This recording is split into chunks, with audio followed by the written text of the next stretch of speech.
Bulletin के आगाज में आपको बताया कि जस्टिस काजी फाइज ईसा ने ओहदे का हल्फ उठा लिया है। ऐवान सदर में इस शानदार तकरीब का इनेकाद किया गया है जिसमें वजीर आजम ने और शिरकत की है। आपको बताएं कि justice Qazi Faez Isa chief justice of Pakistan बन गए हैं और उनकी तकरीब हल्फ बर्दारी हुई है। सदर मुमलिकत डॉक्टर आरिफ अलवी ने उनसे हल्फ लिया है और अब वो चीफ जस्टिस ऑफ पाकिस्तान की हैसियत से काम सर अंजाम देंगे। माहिर कानून हाफिज एहसान अहमद साहब ने हमें ज्वाइन किया है। साहब, किस तरह देख रहे हैं पाकिस्तान के 29वें चीफ जस्टिस की हैसियत से हल्फ उठा लिया है जस्टिस काजी फाइज ईसा ने, कैसा दौर होगा, क्या क्या चैलेंजेस हैं जो दरपेश होंगे उनको? बिस्मिल्लाहिर्रहमानिर्रहीम। आपका बहुत शुक्रिया। जो हमारे नए चीफ जस्टिस आए हैं उनको बहुत ज्यादा चैलेंजेस आएंगे, जो कि पिछले 1 सवा साल से जो हमारे मुल्क के अंदर कॉन्स्टिट्यूशनल पॉलिटिकल इश्यूज और हमारी जो सर्टेन अमेंडमेंट सुप्रीम कोर्ट के अंदर गई, फिर सुप्रीम कोर्ट में आपने देखा कि एक डिवीजन भी उस चीज के अंदर आई, बार और बेंच की भी सामने आई, फिर जजेस की आपस में भी अंदर आई। तो अगर इन सारी चीजों को देखा जाए तो प्रायोरिटी के अंदर लेके आया जाए तो सबसे बड़ा चैलेंज जो है वो चीफ जस्टिस ऑफ पाकिस्तान के लिए हमारी पेंडेंसी होगी, जो इस वक्त सुप्रीम कोर्ट के अंदर 50,000 केसेस से ज्यादा पड़ी हुई है। और उसके अंदर जो सबसे बड़ा प्रॉब्लम ये है कि अगर हमारे जो लिटिगेंट्स हैं वो हाई कोर्ट से सुप्रीम कोर्ट की तरफ आते हैं, उस फैसले को चैलेंज करते हैं, तो कई बार जो है उनके केसेस सुप्रीम कोर्ट के अंदर नहीं लगते और ये बहुत बड़ा प्रॉब्लम है हमारे लिटिगेंट्स के लिए। और उसके बाद ये है कि साल से केसेस जो है वो सुप्रीम कोर्ट के अंदर या लीव टू अपील की स्टेज पे पड़े रहते हैं, या अगर लीव ग्रांट कर दी जाती है तो उसके बाद उसका फैसला जो है उसके ऊपर कई साल लग जाते हैं। तो चीफ जस्टिस का ये बड़ा चैलेंज होगा कि जल्दी से जल्दी जो है इस पेंडेंसी को भी कम किया जाए और कम से कम ये है कि फर्स्ट हेयरिंग का कॉन्सेप्ट जो है वो पहले 14 दिन के अंदर कोई भी केस अगर सुप्रीम कोर्ट के अंदर फाइल हो तो उसको ऑटोमेट सिस्टम के जरिए किया जाए। दूसरा जो सबसे बड़ा चैलेंज आएगा वो ये आएगा प्रैक्टिस एंड प्रोसीजर बिल का एक है, जिसके अंदर चीफ जस्टिस साहब जो है जब अप्रैल के अंदर ये बिल आया और सुप्रीम कोर्ट ने एक उसके ऊपर प्रोस्पेक्टिव सस्पेंशन ऑर्डर जारी किया, तो ये चीफ जस्टिस साहब ने फिर सुप्रीम कोर्ट की प्रोसीडिंग जो है उसको एज ए जज के तौर पे नहीं किया, क्योंकि उन्होंने कहा कि जितनी देर तक सुप्रीम कोर्ट ये फैसला नहीं करती कि पार्लियामेंट के बिल को ये अपहोल्ड करे या स्ट्राइक डाउन करे, मैं नहीं करता। और वो एक चैलेंज आएगा जो कल सुप्रीम कोर्ट ऑफ पाकिस्तान के अंदर वो केस फिक्स है कि उसको किस तरह देखते हैं कि क्या वो आर्टिकल 191 के अंदर जो सुप्रीम कोर्ट का एक इंडिपेंडेंट है उसके अंदर उसको डिसाइड करते हैं, या पार्लियामेंट की सुप्रीमेसी जो है उसके ऊपर बात करते हैं कि अगर 191 के अंदर आएंगे तो फिर सुप्रीम कोर्ट ऑफ पाकिस्तान को ये अच्छी अमेंडमेंट्स हैं इनको अपने सुप्रीम कोर्ट रूल जो 1980 के अंदर है उसके अंदर इनकॉर्पोरेट करना पड़ेगा। तीसरा जो सबसे बड़ा चैलेंज है चीफ जस्टिस के लिए आएगा वो आएगा डिवीजन ऑफ जजेस जो है, जो सुप्रीम कोर्ट के अंदर हमने देखा है कि क्लियर कट एक डिवीजन जो है सुप्रीम कोर्ट के जजेस के अंदर आई और उस डिवीजन की बुनियादी वजह जो थी वो कॉन्स्टिट्यूशन ऑफ बेंचेस था। तो इन चीफ जस्टिस साहब के लिए बहुत बड़ा एक इशू होगा कि अपने सारे ब्रदर जजेस को साथ लेके चलें और सुप्रीम कोर्ट के अंदर या सुप्रीम कोर्ट के बाहर कोई ऐसा मैसेज ना जाए कि चीफ जस्टिस की खास एक सिलेक्शन है जजेस के लिए भी और चीफ जस्टिस की खास सिलेक्शन है for the constitution of benches के भी। फिर जो एक बहुत बड़ा चैलेंज आएगा चीफ जस्टिस साहब के लिए वो आएगा आर्टिकल 184(3) का इस्तेमाल किस तरह किया जाए पब्लिक इंटरेस्ट के अंदर, कॉन्स्टिट्यूशनल मैटर्स के अंदर। और उसके बाद ये है कि उसकी कॉम्पोजिशन और उसका डिसीजन मेकिंग प्रोसेस किस तरह आए ताकि सुप्रीम कोर्ट के ऊपर भी क्रिटिसिज्म ना हो और इन चीजों को जल्दी रिजॉल्व भी किया जाए। फिर एक जो बहुत बड़ा है वो इस वक्त हमारी बेंच और बार का भी बहुत इशू बना हुआ है कि सुप्रीम कोर्ट और हमारे जजेस और जो सारी चीजें हैं वो भी उस लेवल पे नहीं है कि जिस लेवल पे जो जस्टिस स्टेक होल्डर्स हैं उनको होना चाहिए। फिर फाइनली जो इम्पोर्टेंट चीज ये है कि हमारे मुल्क के अंदर जो इंसाफ का निज़ाम है उसकी रेटिंग जो है वो दुनिया के अंदर लोएस्ट लेवल पे गई है। साउथ एशिया के अंदर जो है वो हम सबसे नीचे हैं। बिल्कुल हाफिज साहब, कता कलामी के लिए माजरत, जिन मसाइल की आप बात कर रहे हैं इस पे आवाम का अदम एतमाद भी है और ये बताएगा इससे पहले भी जितने चीफ जस्टिस आए हर बार ये मामला उठाया गया, जिस तरह आपने भी फरमाया कि हज़ारों की तादाद में केसेस हैं जो पेंडिंग हैं, तो क्या उनकी स्ट्रेटजी होगी कि आवाम का एतमाद भी फिर बहाल हो और जजेस के जो आपस में इख्तलाफात हैं ख़ास तौर पर उनको भी ख़त्म किया जाए? इसके लिए दो चीजें इंपॉर्टेंट है। नंबर वन ये है कि किसी भी चीफ जस्टिस को आउट ऑफ बॉक्स सोल्यूशन की तरफ जाना पड़ेगा कि एक ट्रेडिशनल जो आप चीजें करते हैं कि जी जो चीज चल रही है सिर्फ आप उसको प्लस माइनस करके चलते हैं, वो चीज जो है वो पाकिस्तान के अंदर पहले भी फेल हुई है और अगर अब भी की गई तो फेल होगी। लेकिन ये जो चीफ जस्टिस साहब है इनका एक थोड़ा सा प्रोएक्टिव अप्रोच है, ये चीजों को कुछ डिफरेंट एंगल की तरफ करना चाहते हैं। दूसरा चीज जो है वो है ईगो का। अगर ईगो जो है किसी भी चीफ जस्टिस या किसी भी हेड ऑफ इंस्टीट्यूशन के अंदर डोमिनेट कर दे उसके एडमिनिस्ट्रेटिव असाइनमेंट्स के ऊपर, तो फिर आपके लिए प्रॉब्लम आएंगे। अगर ये दोनों चीजें ये अच्छी तरह एड्रेस कर लेंगे तो जिन चीजों की तरफ मैंने इशारा किया है उन चीजों के अंदर काफी हद तक जो है वो बेहतरी आएगी। बिल्कुल ठीक है, हम उम्मीद हमें बेहतरी की रखनी भी चाहिए। हमारे साथ ही मौजूद रहेगा हाफिज एहसान अहमद, माहिर कानून हमारे साथ मौजूद हैं। ब्यूरो चीफ इस्लामाबाद अदील वड़ाइच ने भी हमें ज्वाइन किया है। अदील, आप किस तरह से देख रहे हैं, क्या क्या चैलेंजेस दरपेश होंगे? हाफिज साहब की गुफ्तगू भी आपने सुनी, क्या ऐड करना चाहेंगे आप? देखें, एक तो अदलिया में एक बड़ी तवील अरसे से ये बहस चलती आ रही है जो 184(3) के हवाले से खुद बहुत से चीफ जस्टिस साहिबान इस पे सो मोटो लेने के इख्तियारात, बेंचेस की तश्कील, इसके हवाले से बात करते आए हैं, लेकिन ये सिर्फ बातों की हद तक ही रहा। लेकिन अब एक ऐसे वक्त में जब जनाब चीफ जस्टिस की जानिब से ये कहा गया कि पहले ही दिन वो केस लगाया जाए जिसमें जो प्रैक्टिस एंड प्रोसीजर जो के बेंचेस की तश्कील के मामलात को रेगुलेट करेगा और इसमें वो मामलात एक फर्द वाहिद के हाथ से निकल कर उस कमेटी के पास चले जाएंगे, तो ये देखना होगा कि जनाब चीफ जस्टिस जो इस बात का जो इम्कान है कि जो फुल कोर्ट इसको अब सुनेगा, जो अवेलेबल जजेस हैं तमाम इस वक्त वो सुनेंगे, तो ये बहुत ही अहम तरीन मामला होगा, अदलिया की तारीख का एक अहम मामला होगा, क्योंकि इस तरह के मामलात को माजी में अदलिया अपने इख्तियारात में मुदाखलत और अपनी आज़ादी पर हमला करार देती आई, लेकिन अब चूंकि इसको फुल कोर्ट सुनेगी, इसमें ऐसा नहीं है कि कोई 3 जजेस, 5 जजेस या 8 जजेस सुन रहे होंगे, तो ऐसे में इसमें अदालत के तमाम जजेस ये डिसाइड करेंगे कि ये तरीकाकार क्या होना चाहिए, वो जो कानून पीडीएम गवर्नमेंट बना के गई थी वो सरवाइव करेगा या नहीं करेगा, जो इस वक्त मुअत्तल है। तो खुद जनाब चीफ जस्टिस भी के एक अहम केस में इसलिए उससे अलग हो गया कि उन्होंने कहा कि चूंकि वो कानून अपनी जगह मौजूद है, उसका जब तक फैसला नहीं हो जाता तो वो उसमें नहीं बैठेंगे। तो इसके अलावा और बहुत से अहम केसेस हैं जो अभी पेंडिंग हैं, जो बड़ा कंट्रोवर्शियल मामलात हैं। अच्छा अदील, जो हम 184(3) की बात कर रहे हैं, जस्टिस काजी फैज ईसा ने बतौर जज तो ये केस नहीं सुना और फुल कोर्ट की भी आपने बात की, अब उम्मीद है कि फुल कोर्ट बन जाएगा। इससे पहले हमने माजी करीब में देखा कि फुल कोर्ट का मुतालबा जरूर किया गया, लेकिन कुछ ना कुछ मसाइल जो है वो हायल रहे, इसमें रुकावट बने रहे। अब क्या जजेस की अवेलेबिलिटी है? और दूसरा ये भी बताएगा कि जस्टिस काजी फैज ईसा का मौकिफ क्या रहा है 184(3) पे? देखें, जो हम माजी करीब की बात करें तो माजी करीब में जजेस की अवेलेबिलिटी से ज्यादा जजेस में डिवीजन का इशू था, इख्तलाफ राय था।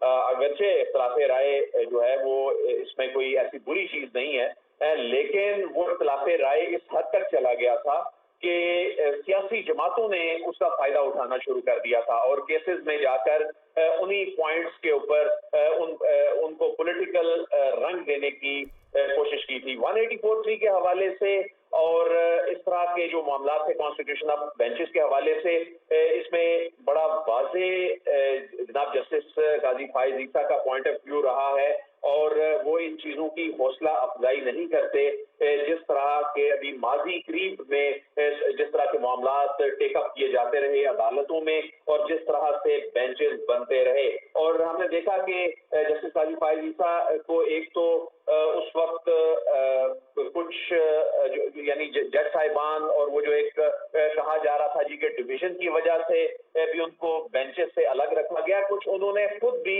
चैम्बर वर्क को तरजीह दी कि इस तरह के एनवायरनमेंट में, इस तरह के माहौल में वो बेंचेस का हिस्सा ना बने।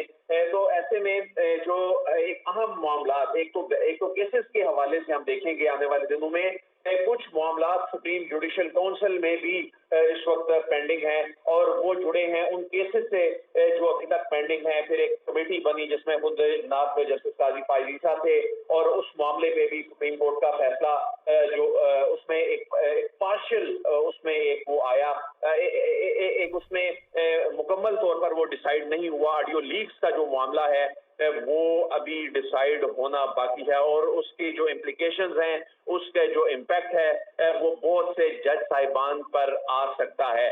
तो ये बहुत ही अहमियत का अमल होगा। फिर इसके अलावा जो सीनियरिटी के हवाले से नए चीफ जस्टिस साहब का जो एक स्टांस है, जो सीनियरिटी के असूल के तहत जजेस को एलिवेट करने के हवाले से, ये बहुत अहम रुख इख्तियार कर सकता है आने वाले दिनों में। कुछ इसमें पिटिशंस आएंगी, पिटिशंस भी इस वक्त सुप्रीम कोर्ट ऑफ पाकिस्तान में ज़ेर समाअत है। देखना होगा कि वो इसको किस तरह से टेकअप करते हैं। फिर जो इस वक्त की जो मुल्क की जो पॉलिटिकल सिचुएशन है, उससे रिलेटेड एक अहम केस 90 रोज में इंतखाबात का मामला। 90 रोज में इंतखाबात का मामला भी यकीनी तौर पर टेकअप किया जाएगा। आदिल वरारत हमारे साथ ही मौजूद रहेगा। माहिर कानून राजा आमिर अब्बास साहब ने हमें ज्वाइन किया। राजा साहब, शुक्रिया आपके वक्त का। आप किस तरह से देख रहे हैं, सदर ममलकत ने हल्फ लिया है आज जस्टिस काजी फैज़ ईसा से, 29वें चीफ जस्टिस की हैसियत से हल्फ उठा लिया है, क्या क्या चैलेंजेस आप समझते हैं दरपेश होंगे उनको?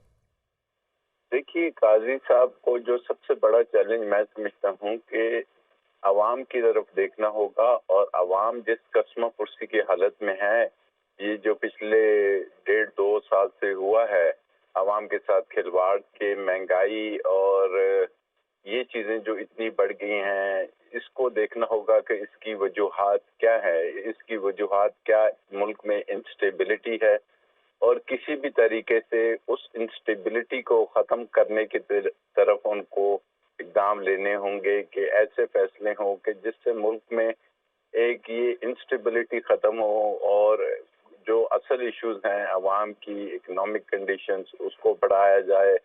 और ये जो एक मुल्क में एक बहरानी सी कैफियत थी, कभी ये फैसले, देखिए कुछ भी फैसले आ जाएं, अवाम को असल इशू हैं कि जी उनके लिए एक बेहतरी हो।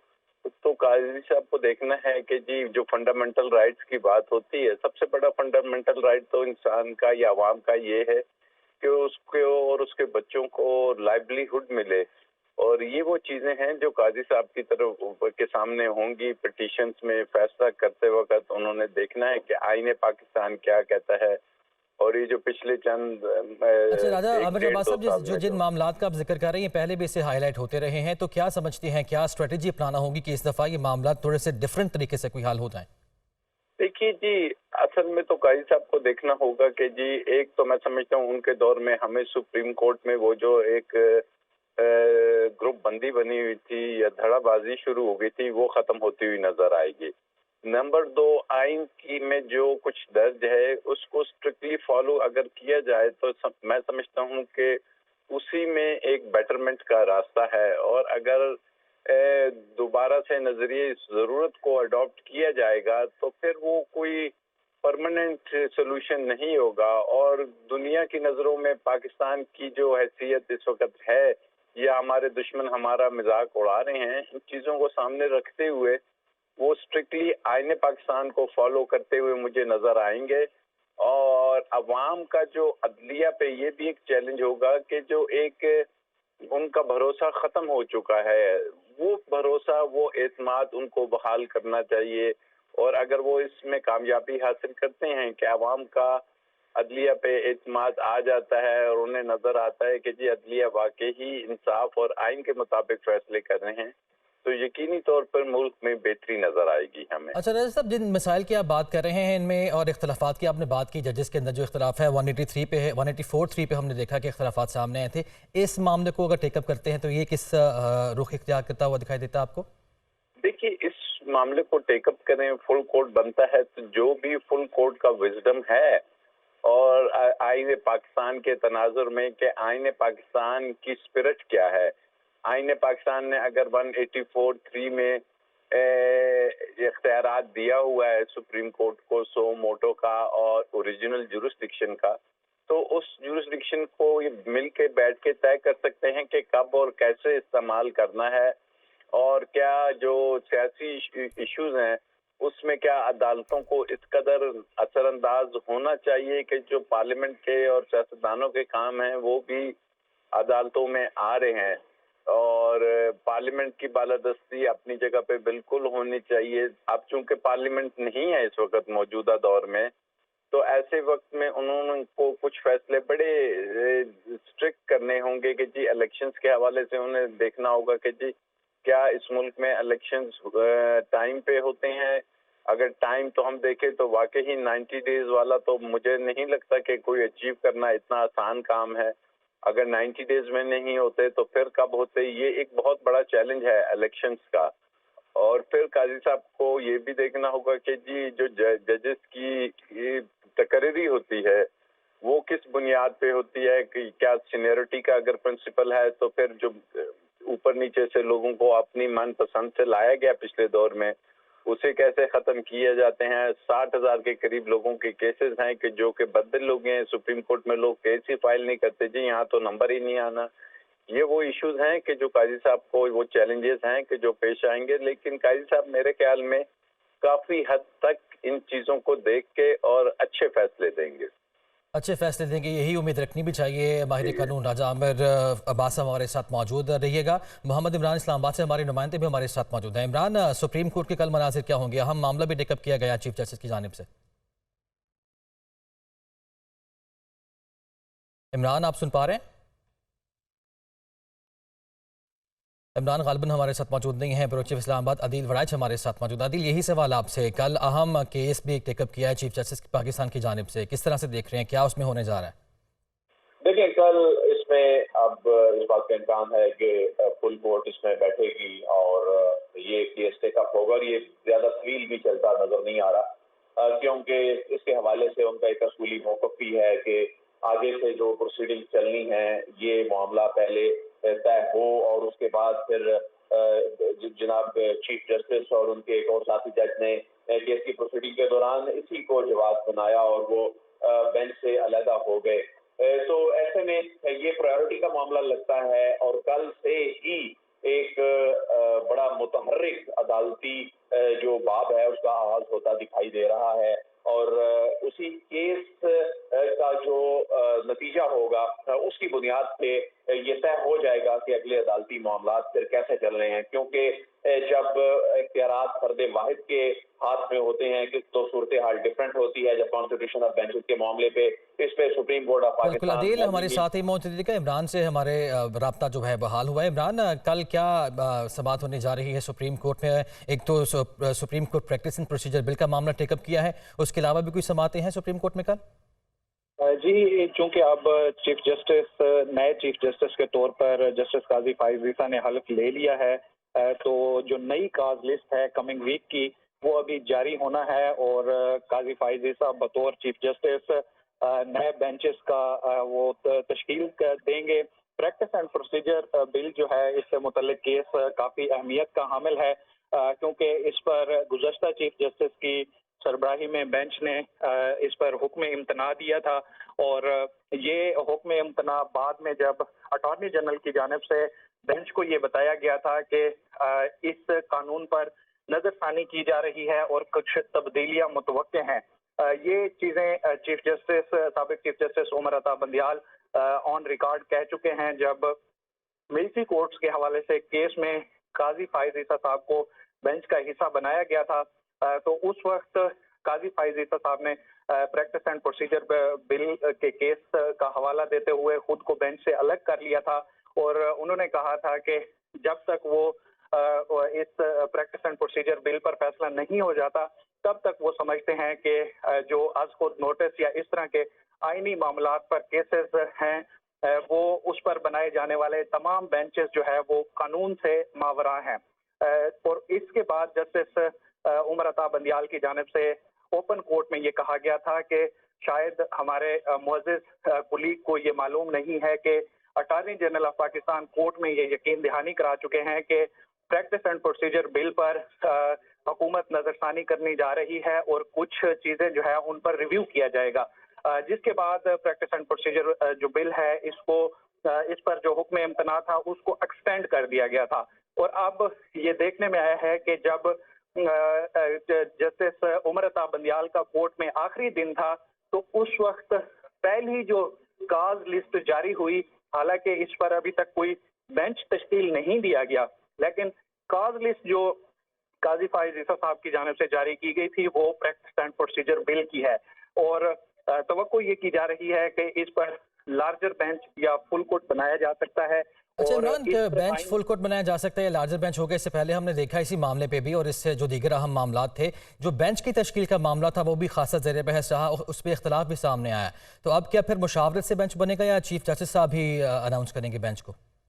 देखें, ये सवाबदीदी इख्तियारात तो चीफ जस्टिस के हैं और चूंकि काजी फायज ईसा साहब पहले इस हक में रहे हैं कि जो सीनियर मोस्ट जजेस हैं उनसे मुशावरत के साथ बेंचेस बनाए जाने चाहिए, तो ये बतौर चीफ जस्टिस काजी फायज ईसा साहब के लिए एक कुछ चैलेंजेस भी हैं कि जो माजी में वो प्रिंसिपल ले डाउन कर चुके हैं, सेटल कर चुके हैं। अब चूंकि वो खुद चीफ जस्टिस होंगे तो इन पर वो किस तरह से अमल दरामद कराते हैं और इन चीजों को कैसे आगे लेके जाते हैं, बहरहाल ये उनके लिए एक बड़ा चैलेंज होगा।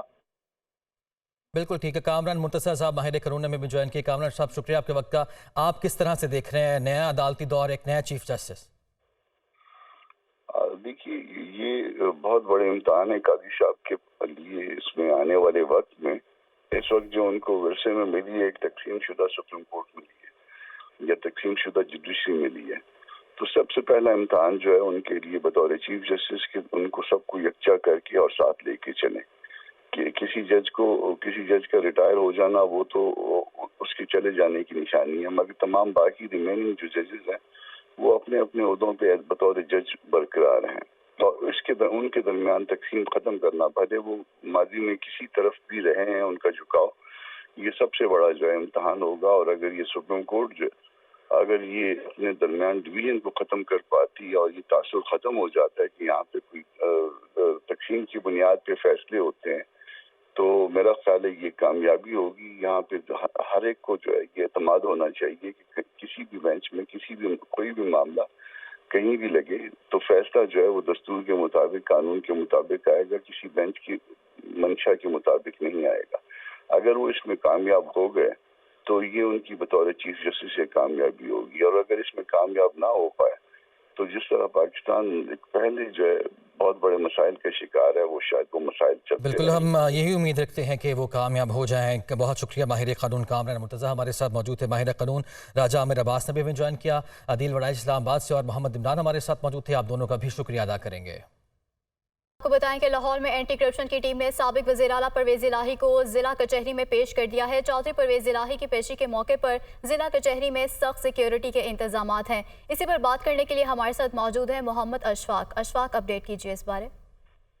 जी बिल्कुल, लाहौर के मास्टर प्लान में बेज़ाब्तगियों का ये मामला है और इस सिलसिले में परवेज इलाही को गिरफ्तार करके एंटी करप्शन की जानिब से लाहौर की जिला कचहरी के ड्यूटी मजिस्ट्रेट के रूबरू पेश कर दिया गया है, जहां पर एंटी करप्शन के तफ्तीशी अफसर ने अदालत से ये सदा की है कि इस मामले पर मजीद तफ्तीश दरकार है और इसी बुनियाद पर परवेज इलाही को जिस्मानी रिमांड पर एंटी करप्शन के हवाले किया जाए। जबकि परवेज इलाही की जानिब से सदर लाहौर बार एसोसिएशन राना इंतजार हुसैन एडवोकेट ने एंटी करप्शन की जिस्मानी रिमांड की दरख्वास्त की मुखालफत की और ये कहा कि परवेज इलाही को सियासी इंतकामी कार्रवाई का निशाना बनाया जा रहा है और इससे पहले भी मुतअद्दिद मुकदमात परवेज इलाही को डिस्चार्ज किया गया है और इसी बुनियाद पर एंटी करप्शन की दरख्वास्त मुस्तरद की जाए। तो अभी वकला के दलाइल जारी हैं, कुछ ही देर बाद अदालत आज की समाअत से मुतल्लिक हुक्म जारी करेगी। जबकि दूसरी जानिब परवेज इलाही की जिला कचहरी में पेशी के मौके पर सिक्योरिटी के गैर मामूली इंतजाम किए गए हैं, पुलिस की इजाफी नफरी तैनात की गई है, जबकि मीडिया के नुमाइंदों को अदालत तक रसाई नहीं दी जा रही और उनको अपने फराइज मनसबी अदा करने से रोका जा रहा है। जी, उनको अपने फराइज मनसबी अदा करने से रोका जा रहा है। अशफाक अपडेट कर रहे थे, बहुत शुक्रिया आपका। आगे बढ़ते हैं, कुछ अवामी मसाइल की बात कर लेते हैं। लाहौर की सब्जी मार्केट में महंगाई का राज है। बेशतर सब्जियां 150 रुपये फ़ी किलो से भी ऊपर फरोख्त होने लगी हैं। फूल गोभी 180, बंद गोभी 150 और शिमला मिर्च 220 रुपये फ़ी किलो में फरोख्त हो रही है, जबकि ब्रायलर भी आम आदमी की पहुंच से बाहर हो चुका है। सूरत हाल बता रहे हैं हमारे नुमाइंदे जाहिद आबिद। जी बिल्कुल, सब्जी मार्केट की सूरत हाल जो कि तुम बरकरार है और सब्जियों की कीमतों में कमी होती हुई नज़र नहीं आ रही। इस वक्त अमूमी तौर पर जो रेट्स देखे जा रहे हैं वो तकरीबन 150 से 200 रुपये और इससे भी ज़्यादा पर देखे जा रहे हैं। सिर्फ चंद सब्ज़ मसाला ज़्यादा जिनकी कीमतें कम हैं, बाकी जो आम रोज़ाना पकने वाली सब्ज़ियां हैं उनकी कीमतें काफ़ी ज़्यादा देखी जा रही हैं। आज भी टमाटर का सरकारी रेट 105 रुपये फ़ी किलो मुकर्रर किया गया है। तमाम दुकानों पर टमाटर तकरीबन 140 रुपये फ़ी किलो तक बेचा जा रहा है। इसी तरह आलू और प्याज तकरीबन 100 रुपये फ़ी किलो इस वक्त मार्केट में दस्तयाब है। लहसुन 550 और अदरक 1200 रुपये फ़ी किलो तक बेचा जा रहा है। इसी तरह फूल गोभी 180, बंद गोभी 150, शिमला मिर्च 220, टिंडे 220, करेले 140 और मटर 350 रुपये फ़ी किलो तक बेचे जा रहे हैं, जिससे अंदाज़ा किया जा सकता है कि इस वक्त आम जो सब्ज़ियां हैं उनके रेट इंतहाई ज़्यादा देखे जा रहे हैं। इसी तरह चिकन ब्रायलर गोश्त की कीमत में किसी हद तक कमी देखी गई है, लेकिन इसके बावजूद ये 500 रुपये फ़ी किलो से कम होने में नहीं आ रहा। आज भी ब्रायलर गोश्त के नर्ख 3 रुपये इजाफे के साथ 504 रुपये फ़ी किलो मुकर्रर किए गए हैं। गो के चंद रोज़ पहले तक ये तकरीबन 600 के करीब था चिकन ब्रायलर गोश्त, लेकिन इसमें कमी हुई है। ताहम अभी भी इसकी कीमत आम मामूल से कहीं ज़्यादा ख्याल की जा रही है। इस तरह फार्मी अंडे 1 रुपये मज़ीद महंगे होकर 288 रुपये फ़ी दर्जन इनकी कीमत मुकर्रर की गई है। मार्केट ज़राए के मुताबिक सब्ज़ियों की कीमत में तेज़ी का रुझान का इम्कान ताहाल मौजूद है। चाहम चिकन की कीमत रोज़ाना की बुनियाद पर उतार चढ़ाव का सिलसिला इसी तरह जारी रहने का इम्कान ज़ाहिर किया जा रहा है। जी लाहौर की सूरत हाल आपने जानी। रुक कर लेते हैं कोयटा का, जहां पे पेट्रोलियम मसनूआत की कीमतें बढ़ने पर कोयटा में अशाए खुरनोश की कीमतों में भी इजाफा हो गया है। लोबिया 100 रुपये, चने 50 रुपये और चने की दाल 30 रुपये फ़ी किलो मजीद महंगी हो गई है। सूरत हाल बता रहे हैं हमारे नुमाइंदे फरीदुल्लाह। हाँ जी बिल्कुल, महंगाई की जो है उस दिन ब दिन इजाफा होता जा रहा है। जैसे पेट्रोलियम मसनूआत की कीमतों में इजाफा हुआ है, यहाँ भी महंगाई में इजाफा मज़ीद इजाफा देखने में आया है। ख़ास तौर अशिया जो खुर्दनोश उनकी कीमतों में इजाफा हो गया है। अगर हम जो आम रूटीन की जो दालें हैं उनकी हम बात करें, उनकी कीमतों में भी 50 रुपये से तक का इजाफा हुआ है। अगर हम लोबिया की बात करें, लोबिया सफ़ेद जो पहले 500 रुपये का बेचा जा रहा था अब 600 रुपये किलो हो गया। इसी तरह चने की अगर हम बात करें तो 550 रुपये का 500 रुपये का बेचा जा रहा था, 550 रुपये का हो गया है। चने की दाल की हम बात करें वो 30 रुपये के इजाफे से 260 रुपये हो गई है। मसूर की जो दाल है 20 रुपये के इजाफे से 320 रुपये हो गई है। साबित मसूर 40 रुपये के इजाफे से 330 रुपये किलो हो गए। चीनी की अगर हम बात करें उसकी कीमत में कुछ ठहराव आया हुआ है। परचून में जो चीनी बेची जा रही है 170 रुपये बेची जा रही है, थोक में जो 160 रुपये में दस्तियाब है। अगर हम आटे की बात करें तो 20 किलो का आटे का जो थैला है 2800 रुपये का बेचा जा रहा है और 50 किलो की जो बोरी है वो 7,500 की बेची जा रही है। दुकानदारों को ये कहना है कि जैसे ही कल ये मसनूआत महंगी हुई है पेट्रोलियम की, उसके बाद एक नया जो महंगाई का तूफ़ान आया है। और आज थोड़ा सा इसलिए मार्केट थोड़ी ठंडी दिखाई दे रही है क्योंकि मेन मार्केट इतवार होने की वजह से बंद है। जब जैसे कल बड़ी मार्केटें जो गल्ला मंडियाँ हैं जैसे कराची की और पंजाब की गल्ला मंडियाँ खुलेंगी तो मज़ीद नए रेट आएंगे और ख़दशा ये ज़ाहिर किया जा रहा है कल आने वाले कल में ये चीज़ें मज़ीद महंगी होंगी। जी।